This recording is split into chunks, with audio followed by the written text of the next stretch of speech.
এটা খুব সুন্দর বিষয় আমার জন্য।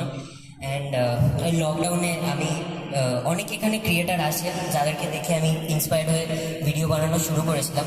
অ্যান্ড আজকে জাস্ট বন্ধুদের দেখানোর জন্য যে আমিও পারি ভিডিও বানাতে, অ্যান্ড তো সেটা যে এত লোক দেখে নেবে ওটা আমি এক্সপেক্ট করিনি। অ্যান্ড আজকে এই দিনটা পেলাম, অ্যাওয়ার্ডটা পেলাম, তো থ্যাংক ইউ সবাই।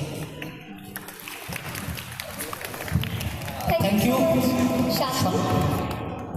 আমি একটু বলে নিই, সেটা হচ্ছে যে আমাদের মধ্যে education minister Sukanta Bhattacharya, actor Ghosh এবং ঋতুব্রত ভট্টাচার্য তিনজনেই এসে গেছে, এবং ইন্ডিয়ান মিউজিয়ামের ডেপুটি ডিরেক্টর সায়ন ভট্টাচার্য রয়েছে। তো আমরা একবার সকলকে মঞ্চে ডেকে দেবো, কারণ প্রোগ্রামটা আমরা শুরু করেও ওনাদের জন্য ওয়েট করছিলাম। তো সকলে এসে গেছে, তো সকলকে একবার ডেকে নিচ্ছি।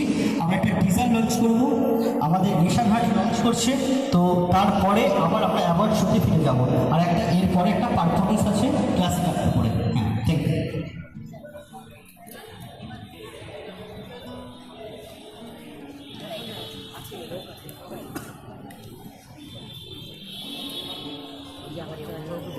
স্যার, আজকে আপনার প্রোগ্রাম কেমন লাগছে বলুন? বাংলা হান্টে আসার পর সত্যি খুব ভালো লাগছে। আমরা ট্রেজার এনএফটিকে একটা মিনিস্ট্রি অফ কালচার কোলাবোরেশনের সঙ্গে যে আমরা প্রোগ্রাম করতে পারছি, basically I am so proud for this program. Thank you.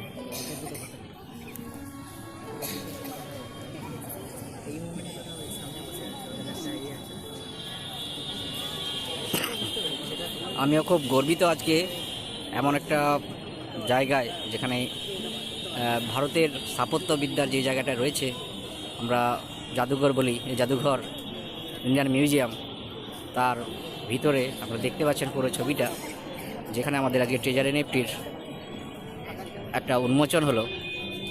এটা আমরা দীর্ঘদিন ধরে বিভিন্ন জায়গায়, গ্রাম বাংলার শহরে বিভিন্ন জায়গায় আমরা প্রোগ্রাম করছি, কিন্তু আজকে আমরা যে জায়গাতে এসেছি, যেখানে ইন্ডিয়ান মিনিস্ট্রি অফ কালচারের ডিপার্টমেন্টে যেখানে প্রোগ্রাম হচ্ছে,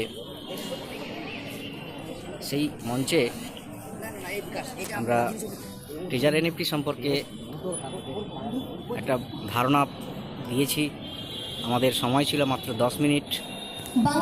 সেই 10 মিনিটের মধ্যেই আমরা ট্রেজার এনএফটিকে যতটা পেরেছি আরো বেশ কয়েকটি ভাষায় বাংলা ট্রেজার সম্পর্কে বলার চেষ্টা করেছি। পৌঁছে যাবে, তো গোটা দেশে ছড়িয়ে পড়বে বাংলা। কাজ করুন মন দিয়ে ট্রেজার এনএফটিকে, যাতে আগামী দিনে বাংলা বিশ্বের, ভারতবর্ষের বিভিন্ন জায়গায় বড় বড় প্রোগ্রামে আমরা এইভাবে উপস্থাপিত করতে পারি আপনাদের সহযোগিতায়। জয় ট্রেজার এনএফটি, জয় মিদনাপুর। উপস্থিত হয়েছেন